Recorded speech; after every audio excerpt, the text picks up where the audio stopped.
Hello guys, nandito tayo ngayon sa Walmart. Grocery tayo.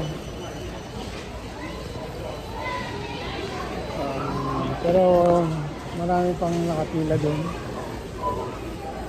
na nagbabayad. Kaya dito muna tayo. Ngayon daw ng sweater. Yan.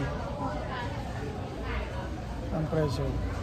$44. Ito sa Walmart, maraming nabibili dito na magaganda.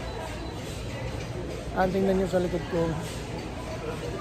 Maraming t-shirt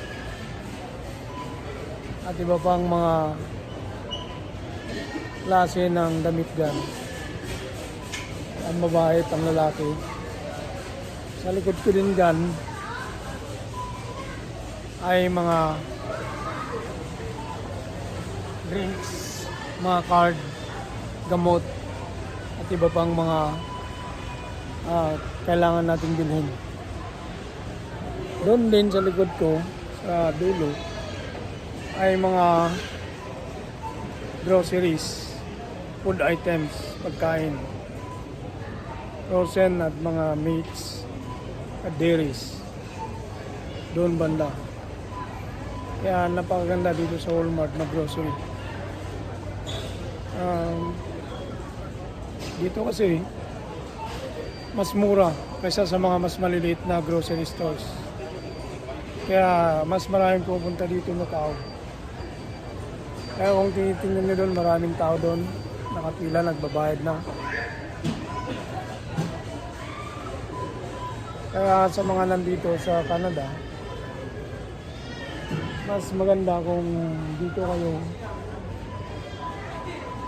mag-grocery sa Walmart dahil mas mura ang mga presyo dito kaysa sa ibang mga groceries. At kumpleto na. Kumpleto na ang mga nandito na mabibili. Medyo late na kasi, mga 8 na ng gabi, pero maliwanag pa rin sa labas. Kaya yan,